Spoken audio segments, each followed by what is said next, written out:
Both of our lessons today talk about mountaintop experiences. They're stories of two men who went out to seek God's presence and came back, well, changed.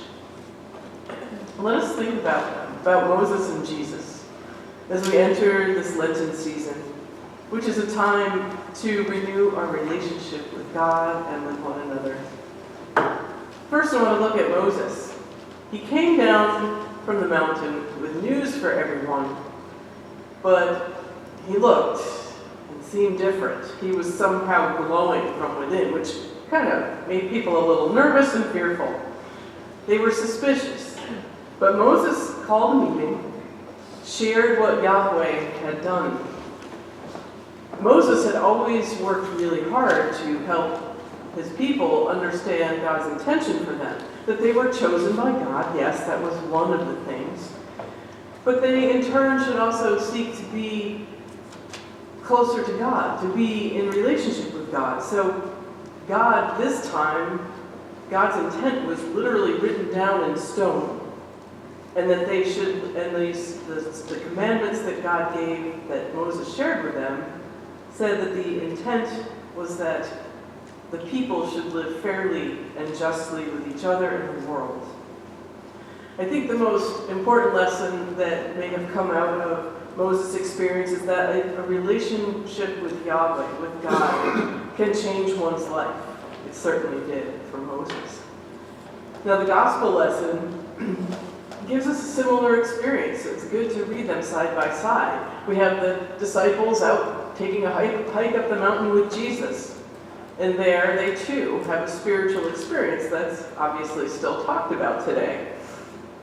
What appears are the long dead Elijah and Moses, and they appear beside Jesus. And the disciples know that this is something powerful. There's the shining glory of God all around it. And their first response is, let's build shrines to each one and set them right here. But Jesus didn't really want them to do that idea. And as in one of the other Gospels refers to it, they wanted to elevate Jesus to a king-like status. And Jesus said to Peter, "Get behind me, Satan," because that wasn't what Jesus was here to be or to do. He was here to do God's work. Now, we look back at these kind of mysterious tales, if you will, and we wonder, well, what kind of meaning would that have for us? Well, I think one of the things the Transfiguration does, because it's always been kind of a mysterious event, what it does is reconfirm what was begun at Jesus' baptism. If we remember, the voice of God came from the heavens and said, "Here's my Son, the beloved, with whom I am well pleased." And here again we hear, "This is my Son, listen to him." And so what this does for the disciples, it confirms exactly who Jesus is for them. And if we can compare those notes and employ our faith, then we should also have no doubt of who Jesus is.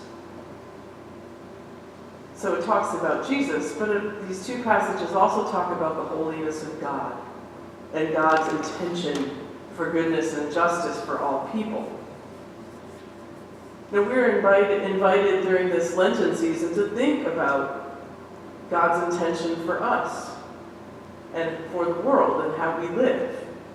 And so we're invited to take the time to reflect on where we've been and who we are, and then to also look ahead to what is possible.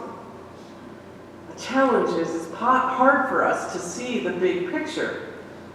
It can be difficult to recognize where we are now in relation to our past and what it means for our future. The disciples see a glimpse of the past in the present when they witness that transfiguration on the mountain. But then that experience causes them to go into a deep sleep, and they wake and are covered by the cloud and they're afraid. So sometimes trying to face what's around us makes us want to recoil. It also can be easy to look back to see how far we've come, or to look ahead and see how much further we have to go. And that can be daunting. It can make us fearful. It can make us just want to stop and curl up because the path ahead could seem dark and unknowable. But our faith demonstrates that we're not alone and that God goes ahead of us and lights the way. That's what happened for the Israelites in the desert, and the transfiguration of Jesus shows hope to the disciples. They saw God's glory. They saw Jesus as God's glory. And then they had a true revelation of who Jesus was.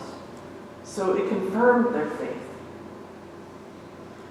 Light and illumination are inherent to God's presence on earth.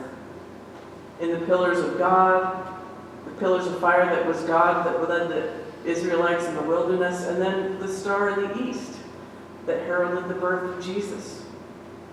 In John 1, the life of Jesus is being described as the light of all humankind, that the light shines in the darkness, and the darkness did not overcome it.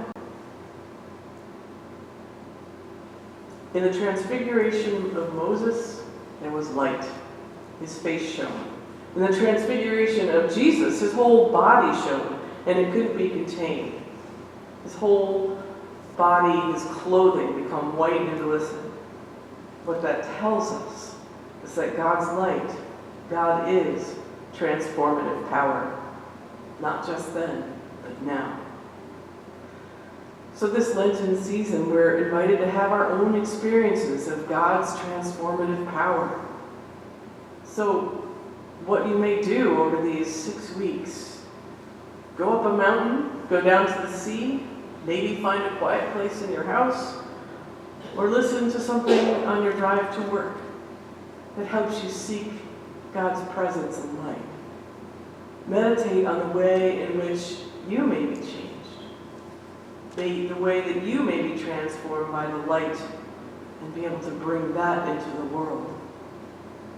And we begin this journey today, as it officially really begins on Ash Wednesday, but I invite us to think ahead by beginning and coming to this table of Christ's transformative love as well. It's a place to recognize again who Jesus was and who Jesus is for us. It's a time to recall all he did for those in simple acts of hospitality and justice. And then ask ourselves maybe these hard questions. What does a truly just and free world look like?